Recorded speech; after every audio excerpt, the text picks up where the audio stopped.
우리 오늘 성경 말씀 보겠습니다. 성경 말씀은 로마서 5장 12절 21절 말씀입니다. 비슷한 말이 반복되니까 잘 들으시고 또 함께 나누도록 하겠습니다. 로마서 5장 12절로 21절 말씀입니다. 로마서 5장 12절로 21절 신약성경 245쪽에 있습니다. 한 절씩 번갈아 읽겠습니다. 12절 그러므로 한 사람으로 말미암아 죄가 세상에 들어오고 죄로 말미암아 사망이 들어왔나니 이와 같이 모든 사람이 죄를 지었으므로 사망이 모든 사람에게 이르렀느니라. 죄가 율법 있기 전에도 세상에 있었으나 율법이 없었을 때에는 죄를 죄로 여기지 아니하였느니라. 그러나 아담으로부터 모세까지 아담의 번제와 같은 죄를 짓지 아니한 자들까지도 사망이 왕노릇하였나니 아담은 오실자의 모형이라. 그러나 이 은사는 그 범죄와 같지 아니하니 곧 한 사람의 범죄를 인하여 많은 사람이 죽었은즉 더욱 하나님의 은혜와 또한 한 사람 예수 그리스도의 은혜로 말미암은 선물은 많은 사람에게 넘쳤느니라. 또 이 선물은 범죄한 한 사람으로 말미암은 것 같지 아니하니 심판은 한 사람으로 말미암아 정죄에 이르렀으나 은사는 많은 범죄로 말미암아 의롭다 하심에 이름이니라. 한 사람의 범죄로 말미암아 사망이 그 한 사람을 통하여 왕노릇하였은즉 더욱 은혜와 의의 선물을 넘치게 받은 자들은 한 분 예수 그리스도를 통하여 생명 안에서 왕노릇하리라. 그런즉 한 범죄로 많은 사람이 정죄에 이른 것 같이 한 의로운 행위로 말미암아 많은 사람이 의롭다 하심을 받아 생명에 이르렀느니라. 한 사람이 순종하지 아니하므로 많은 사람이 죄인 된 것 같이 한 사람이 순종하심으로 많은 사람이 의인이 되리라.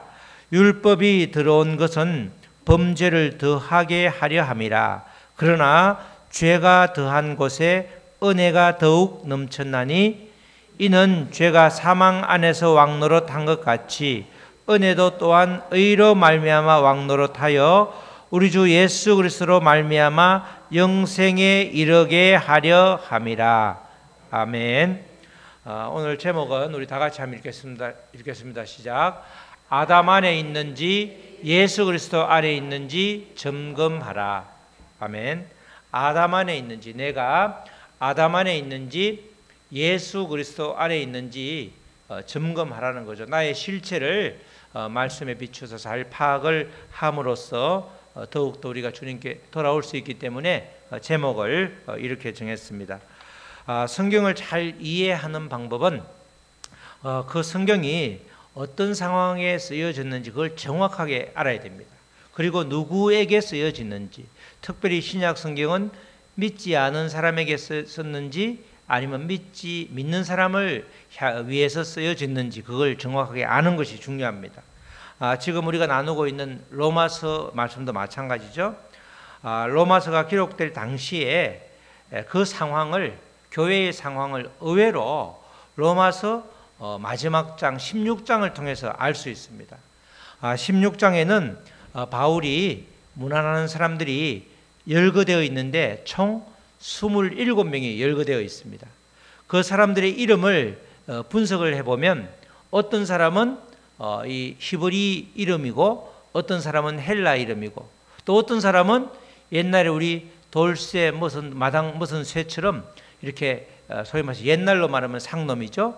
완전히 그 하층민 이름도 있고 또 이렇게 다양하게 있습니다. 그러니까 로마서를 쓸 당시 이 AD 58, 9년경 이때 AC 1세기 중엽 이후에 바울이 쓸 때에는 로마 교회가 적어도 5개 교회 또는 7개의 교회가 존재하고 있음을 이름을 통해서 알 수 있습니다.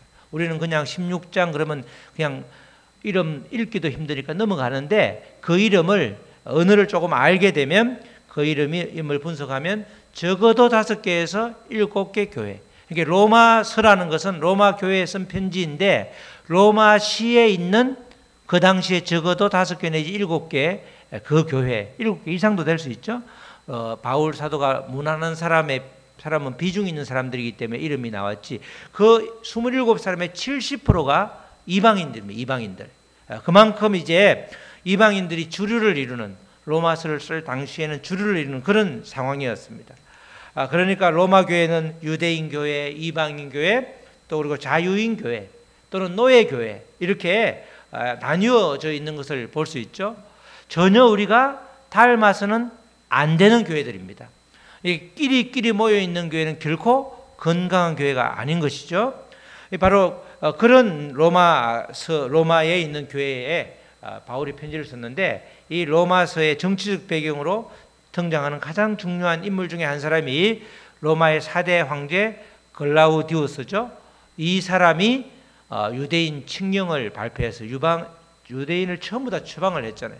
한 사람도 남김없이 로마시에서 유대인을 다 추방을 했는데 물론 그렇게 극단적인 추방이긴 했지만 하여튼 유대인들이 전부 다 AD 49년에 쫓겨나는, 당연히 교회에서도 쫓겨났죠. 쫓겨날 당시만 해도 교회를 유대인 회당을 중심으로 또 교회를 이렇게 세웠기 때문에 원래 로마 교회 그들이 쫓겨나기 전에는 이 로마 교회는 전부 유대인들이 주류를 이루었죠. 그분들이 다 요새 말로 하면 설교를 하고 찬양대 지휘를 하고 대표 기도를 하고 하루아침에 그 사람들이 싹 없어지니까 그렇다고 이방인들만 이제 모여 있는데 그들이 막상 하려니까 맨 처음에는 쉽지 않았겠죠. 그게 한 달, 2달 지났는데 돌아오지 않으니까 언제 돌아올 줄 모르는, 다시 말해서 이 글라우디우스가 죽어야지 그때 내렸던 유대인 칙령이 해제되기 때문에 언제 황제가 죽을지 모르는데 그 기간을 마냥 기다릴 수 없다 보니까 이제 이방인들끼리 예배도 하고 설교를, 그러면 너가 말씀을 잘 들었으니까 조금이라도 더 잘 아니까 너가 설교를 해라. 아니면 너가 목소리가 좋지 않냐? 너가 찬양대를 해라. 이렇게 역할 분담을 하면서 시간을 하루 이틀, 한 달, 2달 하면서 어느새 5년이 지났습니다. 5년 동안 이제 꽤 익숙해져 있었던 거죠. 로마 교회는 그 사이에 꽤 부흥을 했고 익숙해져 있었는데 5년이 지난 시점에 이 그리스도인들, 특별히 유대인들이 이제 다시 들어오게 된 겁니다. 이러면서 문제가 이제 심각해진 겁니다.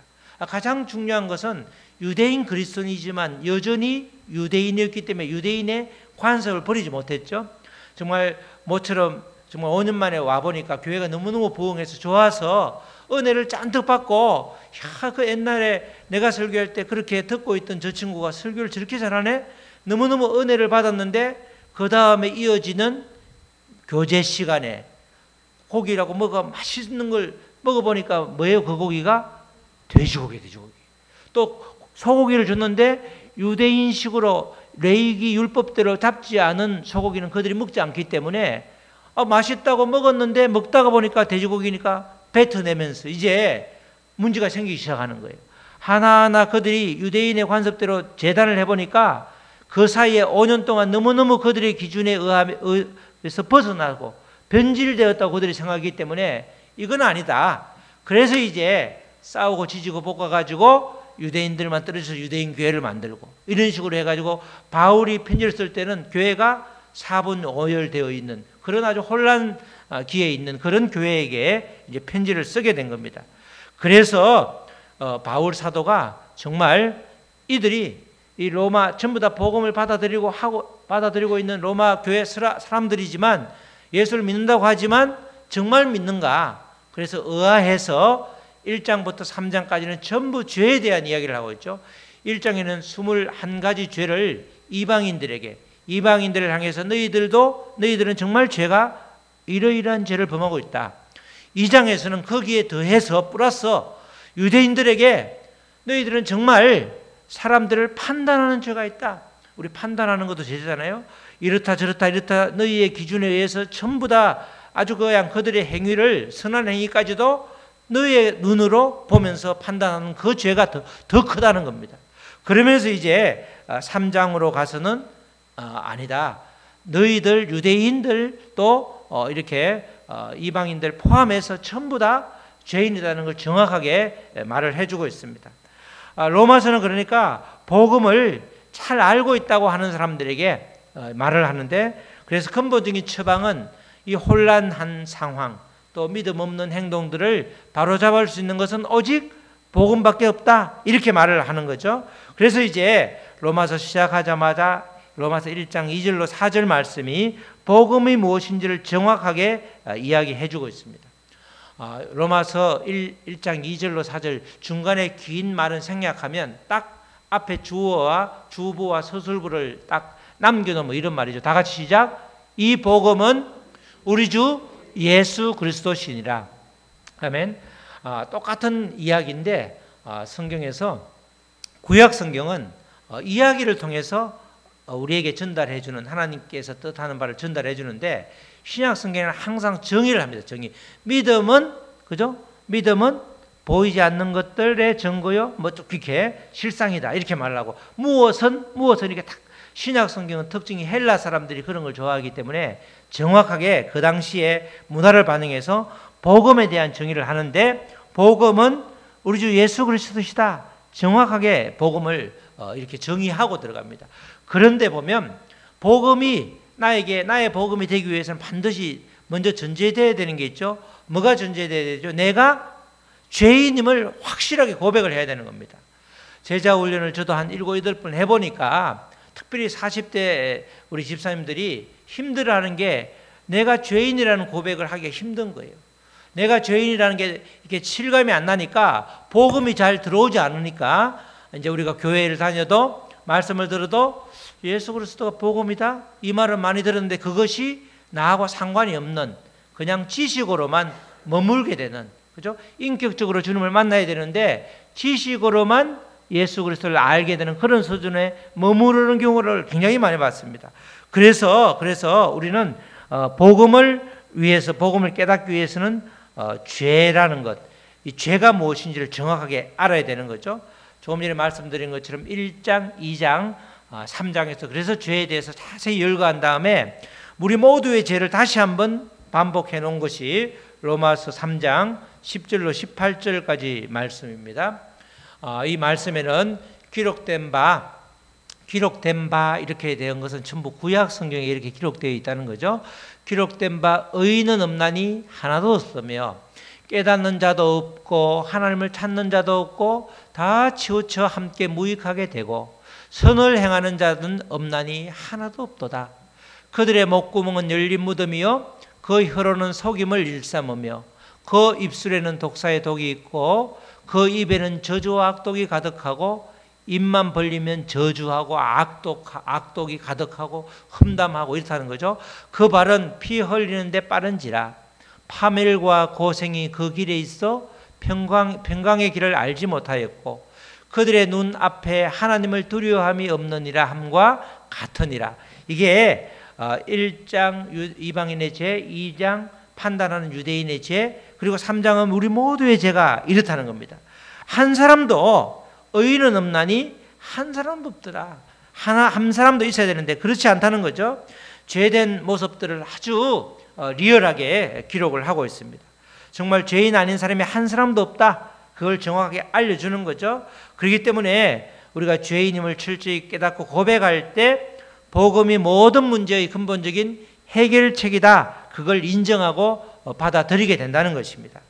바로 로마서 1장부터 3장까지 이렇게 언급한 구체적인 죄의 모습들, 이것을 실제로 우리 지난주에 그랬죠. 이 모습들은 뭐라고 그랬습니까? 죄의 열매라고 그랬죠. 열매.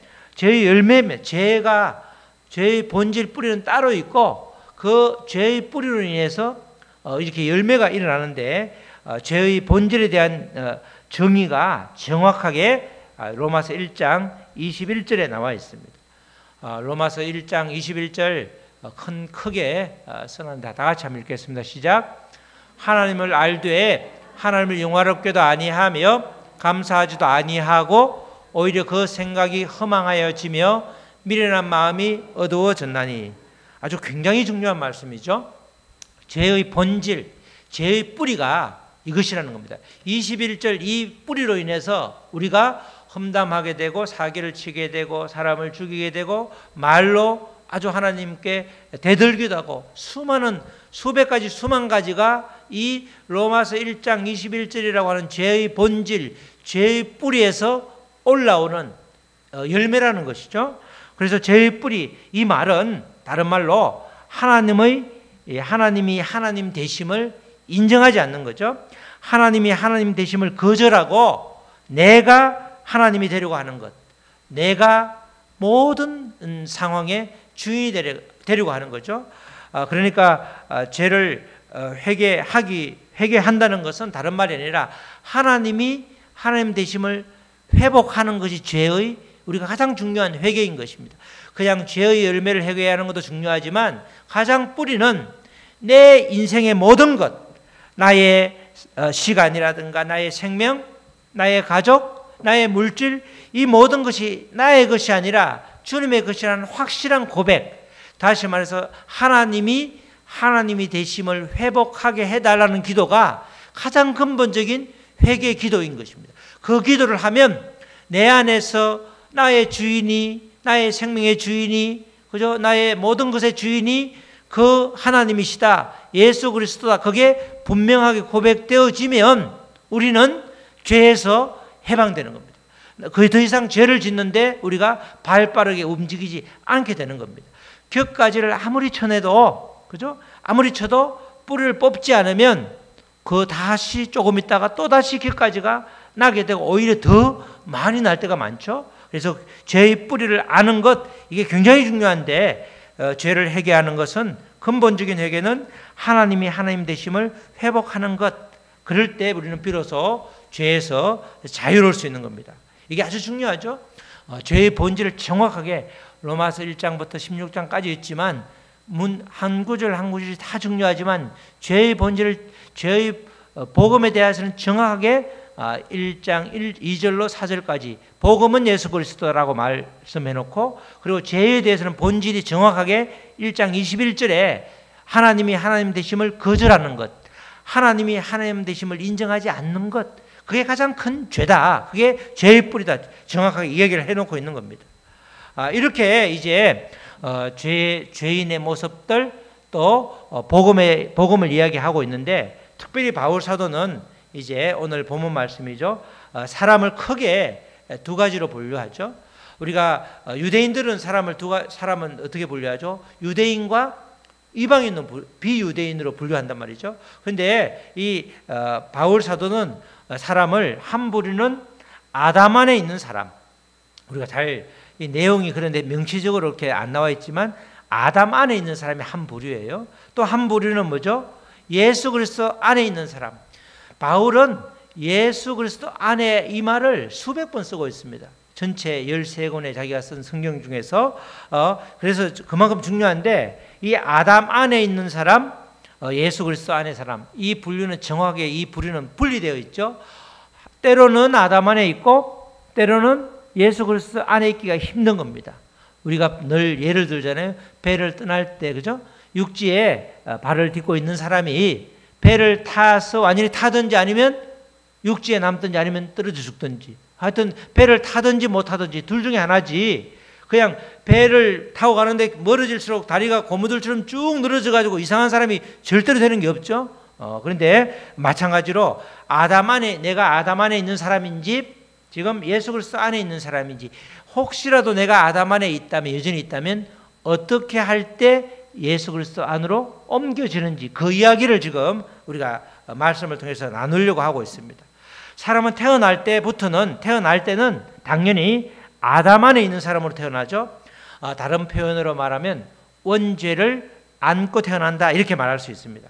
우리가 로마서 5장 읽었던 12절로 14절 말씀이 그런 내용인데, 다시 한번 읽겠습니다. 그러므로 한 사람으로 말미암아 죄가 세상에 들어오고, 한 사람이 아담이죠.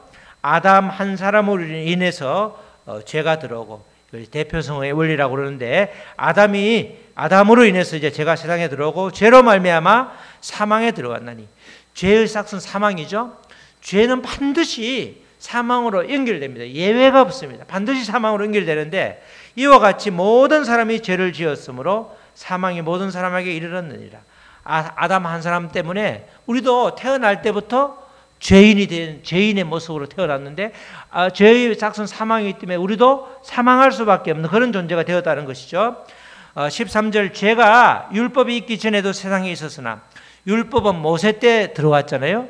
아브라함 모세 이전에도 당연히 죄가 있었지만 율법이 없었을 때는 죄가 죄인지 몰랐잖아요. 모르고 지냈단 말이죠. 13절이 그 말씀이고 14절 그러나 아담으로부터 모세까지 아담의 범죄와 같은 죄를 짓지 아니하는 자들까지도 아담 이후에 모든 사람 아담 모세까지 그 앞에까지 율법과 상관이 없는 사람들까지도 아담으로 인해서 죄인이 되었기 때문에 사망이 왕노릇하였나니 아담은 오실 자의 모형이다. 이렇게 말하죠. 사망이 왕노릇하였다.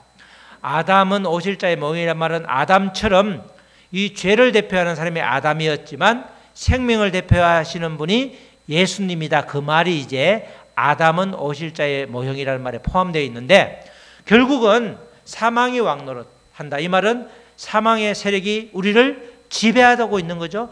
태어나자마자 우리는 사망의 그늘 아래 있는 것입니다.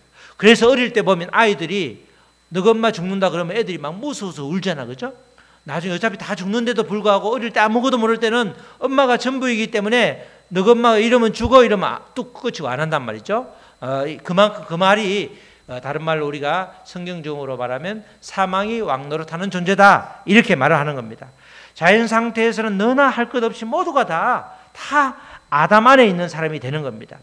한 사람 아담의 죄로 인해서 아담과 연합해서 우리가 모두가 죄인이 되었기 때문에 결국은 사망에 이를 수밖에 없는 그런 이제 죄인이 되었죠. 그러나 아담과 달리 예수 그리스도는 생명을 주신 분이죠. 이어지는 15절로 17절 말씀이 그 말씀이죠. 그러나 이 은사는 은사 이 말은 카리스마, 그죠? 헬라어로 카리스마니까 선물이라는 뜻입니다. 생명을 선물로 준 그 이야기죠. 이 은사는 그 범죄와 같지 아니하니 곧 한 사람의 범죄로 인하여 많은 사람이 죽었은즉 아담 이야기죠. 더욱 하나님의 은혜와 또 한 사람 예수 그리스도의 은혜로 말미암은 선물은 많은 사람에게 넘쳤느니라. 또 이 선물은 예수 그리스도로 인한 선물은 범죄한 한 사람으로 말미암은 것 같지 아니하니 심판은 한 사람으로 말미암아 정죄에 이르렀으나 은사는 많은 범죄로 말미암아 어렵다 하심에 이름이니라. 예수 그리스도를 믿음으로 인해서 어렵게 된다는 말씀이죠. 한 사람의 범죄로 말미암아 사망이 그 한 사람을 통하여 왕노릇하였은즉 아담으로 인해서 우리 모두는 다 사망의 세력에서 벗어날 수 없는 존재들이었죠. 더욱 은혜와 의의 선물을 넘치게 받은 자들은 한 분 예수 그리스도를 통하여 생명 안에서 왕노릇하리라. 예수 그리스도 안에 있으면 우리의 생명 안에서 우리가 생명의 지배를 받게 되는 생명으로 샘솟는 사람이 되는데 아담 안에 있게 되면 아담의 그 죄의 영향을 받기 때문에 우리는 사망이 우리를 쥐고 흔든다는 그런 뜻이 되는 것이죠. 이 말씀은 특별히 예수 그리스도의 선물, 다른 말로 바로 모든 죄인을 사망에서 건져주신 그 예수님의 그런 희생을 이제 선물 받아서 우리가 다시 일어서게 됐다, 생명 안으로 오게 됐다는 그런 말씀이 되는 겁니다.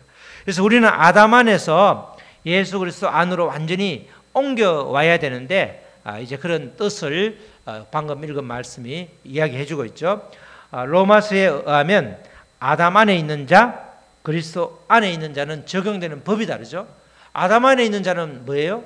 사망의 세력, 죄와 사망의 법이 적용되는데 우리가 하나님 안에 있으면 생명의 법이 적용되죠. 로마서 8장에 나오는 말씀인데, 그래서 우리는 너나 없이 아담 안에 있으면 누구나 예외 없이 100% 사망에 이르게 되기 때문에 우리는 반드시 예수 그리스도 안으로 옮겨져야 되는 겁니다. 옮겨지는 것은 그 방법이 간단하죠. 제일 처음 어떻게 되죠? 아담 안에서 나와야 되는 거죠. 우리가 왜 그냥 우스갯소리로 코끼리를 냉장고에 집어넣는 방법은 아주 간단하잖아요. 어떻게 되죠? 문을 연다. 그 다음에 어떻죠? 코끼리를 넣는다. 그 다음에 문을 닫는다. 그게 끝이잖아. 그렇죠? 그 다음에 다시 이제 하나를 아주 큰, 물에 엄청나게 큰 하마를 넣으려면 어떻게 되죠? 문을 연다. 고기를 꺼낸다. 그리고 하마를 넣는다. 문을 닫는다. 그 방법이잖아요. 아주 간단한 거죠. 마찬가지로 우리가 아담 안에서 처음에 어떻게 되죠? 아담 안에서 나와야 되잖아요. 아담 안에서 나와야 된다는 거. 아담 안에 나오고 나서 그 다음에 이제 생각을 해봐야 되고, 일단 아담 안에서 나와야 되는데, 중요한 거는 아담 안에서 나와야 되는 것은 유일한 방법이 없죠. 뭐죠? 죽는 것밖에 없는 거예요. 사망밖에 없는 겁니다. 아담 안에서 나오는 방법은 죽음 외에는 방법이 전혀 없습니다. 근데 문제는 우리가 모든 사람이 죽은 이후에 부활할 수 있는 사람이 아무도 없는 거죠. 어느 분만 부활하셨죠? 예수 그리스도. 그래서 아담 안에 나온 다음에 예수 그리스도의 부활을 우리가 믿음으로 취할 때 우리는 그리스도 안으로 들어가는 겁니다. 그래서 이 아담 안에서 나와서 우리는 죽음을 맛본 다음에 다시 부활의 주님을 믿음으로 취할 때 아담 안으로 들어가게 되는 겁니다. 다시 말해서 그리스도와의 온전한 연합이 있기 위해서 우리가 반드시 필요한 게 뭐가 필요하죠? 믿음이 필요한 거예요. 믿음이. 우리가 구약 성경을 쭉 우리가 레위기도 다 대여섯 번에 걸쳐서 했는데 이런 거죠. 레위기에서 제일 중요한 게 우리의 죄를 사하는 방법으로 무엇을 드리죠? 짐승을 가축을 드리죠. 양과 이렇게 소와 또 기타 등등을 드리는데 그때 반드시 해야 되는 절차가 있죠. 어떻게 해야 되죠? 우리의 죄를 그 가축에게, 소라고 하면 소에게 뭘 하죠? 안수를 하죠. 안수를 하지 않으면 뭐예요? 안수를 하지 않는다고 그러면 그걸 뭐라고 그래요? 도축이라고 그러죠. 우리가 소를 잡는 것을 도축이라고 그러잖아요. 도축에는 안수가 없잖아요. 그죠? 안수를 할 때 어떻게 되는 거죠?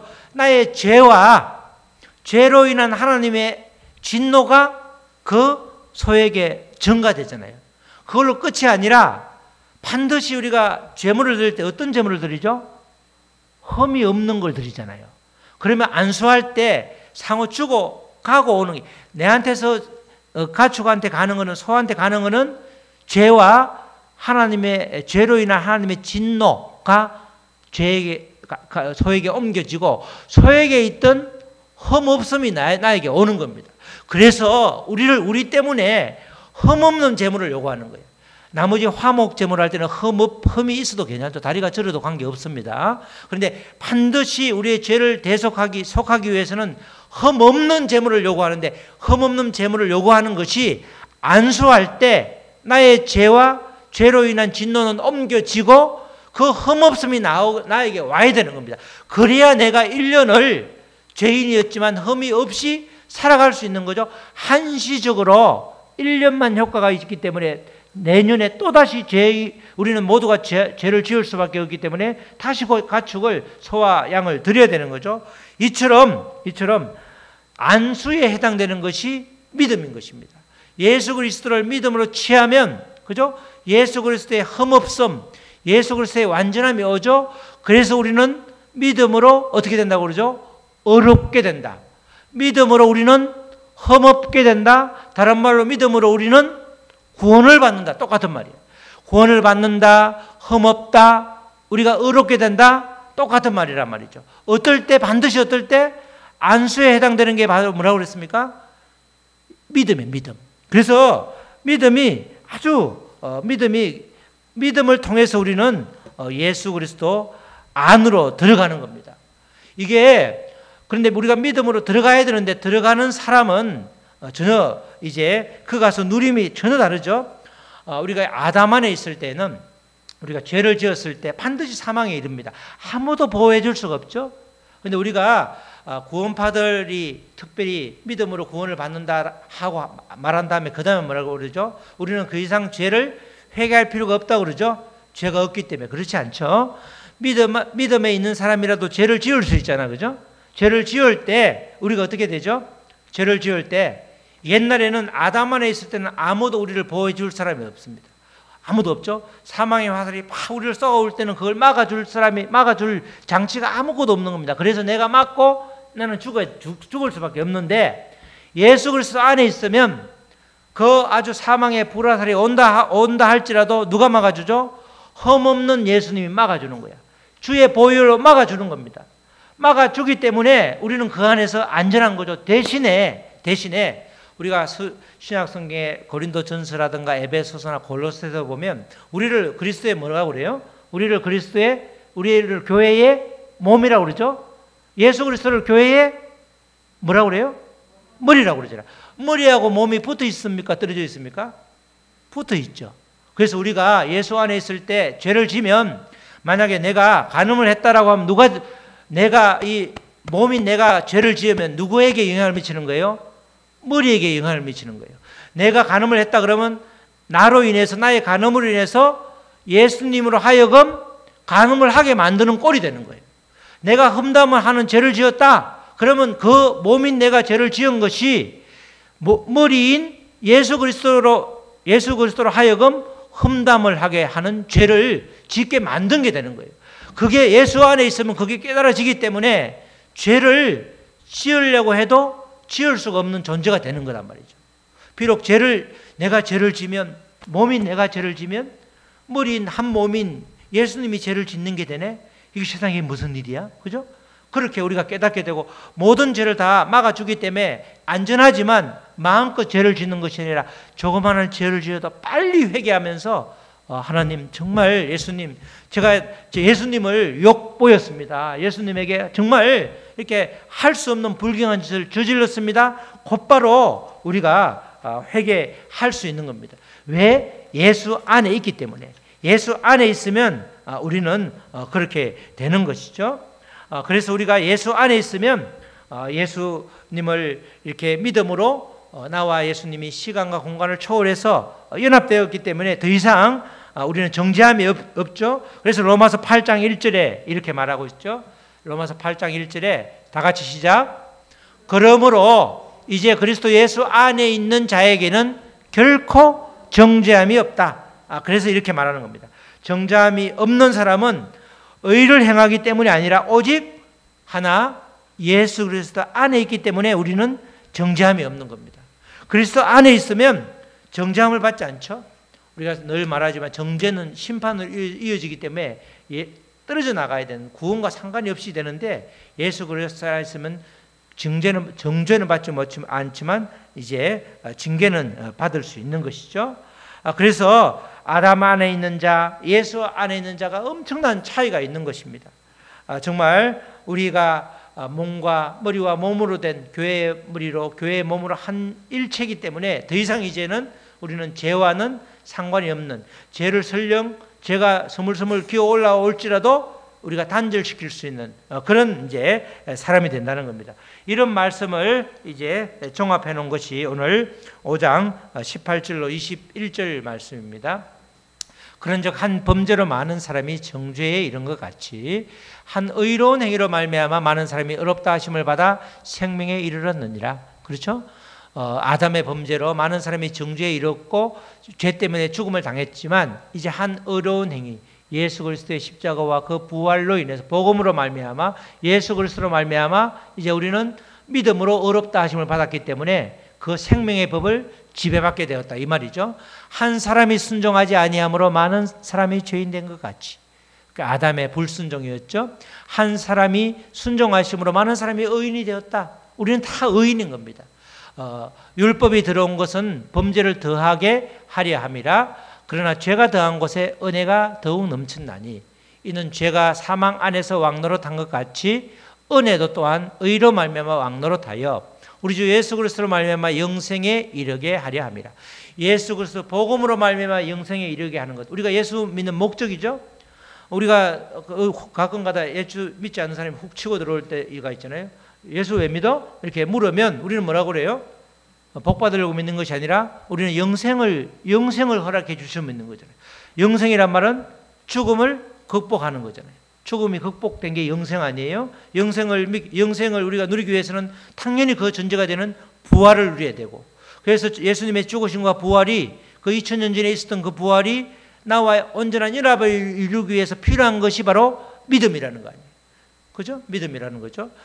저는 늘 고민이, 정말 대학원 결혼을 일찍 했죠. 만 24살 했으니까 대학원 할 때 결혼해 놓으니까, 그때 예수를 믿으니까 정말 아무리 봐도 예수는 동양 사람처럼 그러진 않았고, 생긴 모습도 그렇고, 그리고 전혀 나하고는 상관이 없는, 제가 이승계 아태주라고 하는데, 이방원네 제가 18대 손인데, 우리는 전주희가 따지고 보면 저 이방원도 있고 이 이승계도 있는데, 예수는 나하고 족보도 없고 상관도 없고 아무 관계도 없는데 자꾸 예수님의 말씀을 믿으라고 그러니까 되게 쉽지 않더라고요.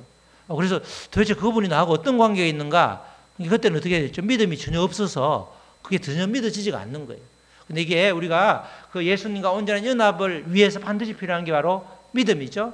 믿음이 있게 되면, 예수 그리스도를 주님으로 고백하고 영생을 선물로 받은 우리들은 누구나 다 예수 그리스도 이제 안에 있게 되는데, 그래도 어떨 때는 우리의 모습이 그렇지 않은 모습이 있죠. 가장 본질적인 죄의 모습, 나의 주인이, 하나님이 나의 주인인데 그 자리에 내가 덜썩 앉아 있고 아주 전혀 생각하지 않고 아주 무감각하게 앉아 있다고 그러면, 그는 전혀 어찌 보면 예수 그리스도 안에 있다 이렇게 말하기가 곤란할 때가 있는 거죠.